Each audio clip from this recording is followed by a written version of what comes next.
impormasyon na nailahad, Yes. both ng prosecution at ng depensa. Sa tingin mo ba, hindi nila gagawin ito or sa tingin nila yung mga substantial compliance na naman nasasabihin nila hindi naman ganun kalaki ang diferensya, sapat na yun na ganun ang ginawa ni Chief Justice? Kasi ang mangyayari dito, kung sa tahi-tahi lang, ang mag-rise sa isip ng taong bayan, natin lahat na na ang appropriate na witness dito para itahi lahat yan ay ang nasasakdal mismo o kaya ang kanyang misis, kung sino yung nag-engage dito sa mga transaksyon na ito. Ngayon, pwede rin sabihin ng depensa na it is enough na nasalag namin yung individual charges. Kailangan ipag-isipan pa nila, kailangan pa ba namin tahiin yan? Kailangan pa ba namin ipakita yung conversion ng cash into assets? Or pwede rin naman nilang sabihin, hindi kami nag-convert. Yung binili namin dun sa condominium, utang or from another source. Ang pwede nilang sabihin dyan is, kung babasahin ninyo, ang amount na natanggap ng nasasakdal dun in the form of salaries ay sufficient para mabili yung mga assets na yun, hindi na nila kailangan tahiin pa yun. Yan ay aantabayan na natin. And it will also depend on the Senate impeachment judges kung sapat na nga bang depensa yun. Sa bantala, Attorney Mark, sa puntong ito ay nagsasagawa naman ng kanilang press briefing ang defense team. Panoorin po natin. Yung sumunod po na testigo was yung sa BIR, okay? Si Kadangin, ano po? At ito po ay pinakita na meron po ditong opinyon ng BIR na nagsasabi na hindi po kailangan bayaran ng tax capital gains ang bentahan ng lupa sa lungsod ng Maynila at ng Basagidote. Ang pangatlo po ay makikita niyo ay si Mr. Quintanar. At dito po, napakahalaga po na napatunayan dito kay Mr. Quintanar. Sinabi po na yung mga difficulties o yung problema na ni-raise ng pamilya Corona sa condominium unit ay dahilan para pa po hindi ideklara yon sa SALN. Kaya po, ito ay nadeklara lamang sa 2010 at ito po ay inadmit ng kabilang panig. So napakaganda po sa amin noon. Yung sinasabi niyo po, yung dalawa, siguro po, kaya sinabi yon ni Senate President, sabi niya, hindi naman na tinatanong kung nagkaroon ng bentahan o hindi. Okay na siya doon. Mukhang kumbinsido na sila. Yung fact ng ordinansa, siguro sa kanya hindi na ganun kaimportante. Yun lang saan talaga intention doon. Ma-stipulate na merong ordinansa na inalaw yung bentahan. Yung ikahuli po na siguro binigay na rin ng aming kasama na para na rin nga hindi humaba dahil nga pag pinilit namin sasabihin humaba is in connection with the Basagidote pa rin po. Ito po yung sino po ang may possession o presently may hawak ng lupa na tinutukoy doon. So, yun po. So, hindi po kami nababahala dahil maliwanag po naman lahat so far ang aming napapaliwanag sa mga testigo. Sir, we'll ask for confirmation regarding the motion to inhibit which you filed against Senator Angara. Ngayong hapon po, ang defense team ay nag-file ng isang motion to inhibit which was addressed to Senator Judge Edgardo J. Angara. Ayaw muna sana namin pag-usapan yung merito nito sapagkat alam naman po natin na mariin po na tinututulan ng Senate Impeachment Court na ang mga spokespersons o kung sino man po ay pag-usapan yung mga bagay na tinatalakay or hindi pa natatalakay doon sa paglilitis. Ngunit i-confirm ho namin na talagang nag-file ho kami ng motion for inhibition.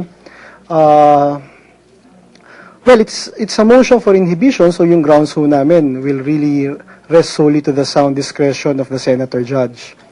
Pero dito po, malinaw po na ni-raise namin na yung possibility of yung situation of a conflict of interest. Pangalawa po na may mga pagkakataon na kami po ay naniniwala na yung mga grounds dun sa disqualification ay present, no? As to dun sa mga specific grounds, siguro ho mas maganda kung bigyan laya ho muna natin yung si Senator Angara na makasagot before po sana namin tatalakayin. Sapagkat ngayon lang po talagang naging malinaw yung mga grounds, no? At yung mga facts, yung mga dokumento at yung mga ebidensya na sa tingin namin ay magpapatunay dito sa aming motion ay ngayon lang po talaga nagkaroon ng linaw at ngayon lang rin po namin siya i-final. Sir, pinupolitika niyo lang daw po sila sa... Hindi po totoo yan. Hindi po totoo yan. Minsan po hindi po namin gagawin yan sapagkat unang-una po, nais ko lang po sanang linawin, napakataas po ng pagtingin namin kay Senator Angara, ganun din po kay Congressman Sani Angara. Hindi po minsan pumasok sa aming isipan na gawin po itong isyong politika. Ito po talagang ginagawa lang po namin sapagkat kami po naniniwala na ang interes po ng aming kliyente ang kailangan mangibabaw at ang hindi po yung personal naming mga opinion. Sir, can you elaborate on the budget for Aurora na connected dun sa motion to inhibit nyo? Kasi nag-react na dun yung prosecution. Oo, siguro po hindi muna kami magsasalita dyan. No? Sapagkat katulad nga po ng sinasabi namin sa inyo, sa taas po ng aming paggalang sa kanila, ay ito po ay nais namin pag-usapan dun sa loob ng impeachment court at ayaw po namin to gamiting propaganda, no? Ayaw po namin to gamiting balita laban po sa kanila sapagkat kami po ay naniniwala na dapat din po silang bigyan ng pagkakataon na makasagot dito sa aming motion. Sir, sumagot na nga po si Congressman Angara. Sinasabi niya yung father and son relationship ay napakatagal na. Pero bakit ngayon lang na-file yung inyong motion to inhibit? Well, nire-respeto po namin yung katugunan na yan. Hintayin na lang po natin yung kapasyahan ni Senator Angara. Sir, isasalang niyo yan ngayon sa impeachment court? Ito po sinumiti na namin. Ngayon, kung tatalakayin po ito ng Senator Judges, yan po wala po kaming control over the manner of the proceeding.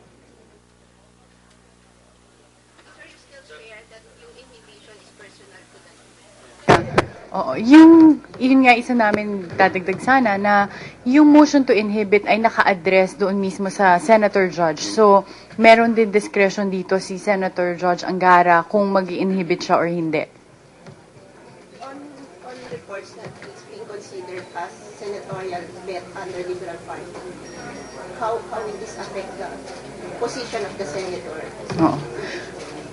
Nung nangunumpa ang mga senator judges na maging yung mga senators na maging senator judges dito sa impeachment court, isa dun sa mga requirement ng batas ay mag-render sila ng judgment first with impartiality, impartial justice, meaning na dapat ang konsiderasyon lang dito ay ang batas at ang ebidensya.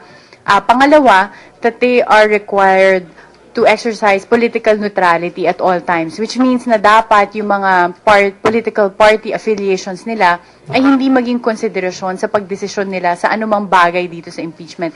Kasama na yan kung kunwari merong na-file na motion to inhibit kay Senator Judge Angara, dapat hindi niya iisipin kung ano yung political affiliation niya, kung magdedesisyon siyang mag-inhibit dito or hindi. At palagay naman namin gagawin niya yon kung magdesisyon siya dito. Sir, kay Attorney Tranquil. Sir, may pronouncement po po na sinasabi nyo baka less than 10 na lang yung magiging testigo nyo. Kung masasabi po natin 5 sa ngayon, ang naipresenta natin, masasabi ba natin sa loob ng linggong ito tatapusin na ng depensa yung Depende po pagpresenta kung ng gaano testigo? nga kabilis. Kasi lagi na, always have to consider yung mga oras na magtatanong ang mga senator judges at ang prosecution in terms of cross-examination. Hindi po tayo magugulat, lagi nga na sinasabi ko, kung baka sa linggong ito, kung mabilis talagang pagpipresenta, matapos. Or kung tamang-tama lang po, baka next week. Yun po ay depende sa mga testigo. Kasi minsan, pag yung testigo ay sa tingin nila, maganda naming tanungin, maganda mga issues dito, hindi natin sila mapipigilan. Pwedeng ipresenta namin sila ng 1 oras lamang or 45 minutes, pero nakasalang po yan para tanungin ng mga 3-4 na oras. Kung maalala nyo po, si dating Mayor Atienza ay may buong 1 araw, halos buong 1 araw nung nakaraang huling araw ng March 22, bago po tayo mag-adjourn. At siya'y bumalik pa po ngayon, patuloy na pagtatanong. So yun po ay mga hindi natin mababasa. Kasi po kami maghahanda, tapos maaari pong mabilis ang aming presentasyon, we go direct to the point, pero pag kinross-examine na yan, pag tinanong ng senator judges, hindi po namin control at hindi namin sila pwedeng pigilan magtanong. Sir, doon sa sinasabi ni Congressman Colmenares na dapat wag na ipatawag ang Justice Secretary. Maganda yung katanungan ninyong yon. Bayaan nyo pong paliwanag ko. Yung manifestation po niya, again with all due respect to Congressman Colmenares, gusto siguro niya mag-share ng thoughts niya, that's why he manifested. Pero po, we have to understand, nung nag-manifest siya, ay na-resolve na ng Senate as an impeachment court. Sabi nga ng Senado, sabi nila, nag-issue na nga kami ng subpoena Ano ba yan? Is that in the nature of a motion for reconsideration? Yun ang katanungan sa kanya. So maaaring nga inilabas lang muna or hininga niya ang kanyang nararamdaman, pero po hindi nun mababago ang ruling ng Senate as an impeachment court. Ano pa yung ruling? Nahaharap ang Secretary ng Department of Justice as our witness. Yun po ay napakaliwanag. Kaya nga po nung tinanong ang depensa, sabi, sino ba sa depensa gusto magsalita? Tumayo si Attorney Joel Bodigon. At sinabi ni Attorney Joel Bodigon, tapos na po ito. At siguro po itong tinatanong ninyo as to the purposes is mas appropriate po pag pinisinta na po yung testigo. Yun po yan.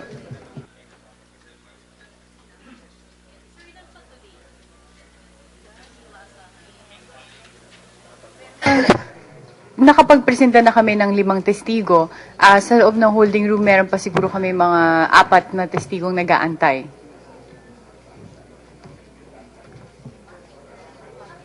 Di ba yung tapos? Ako. Surprise witness. Surprise? Ayaw ho namin nagsusurprise kami, totoo, pinipilit nyo kami minsan, pangalan, pagpasensyahan nyo na kami minsan na hindi namin nabibigay. Kasi ganun ho yung policy namin sa depensa. Gusto namin makita ng tao, yung testigo, pag lumabas siya. Ayaw namin na susuriin siya bago siya umupo sa witness stand. Kasi ayaw namin maapektuhan rin siya. Opo.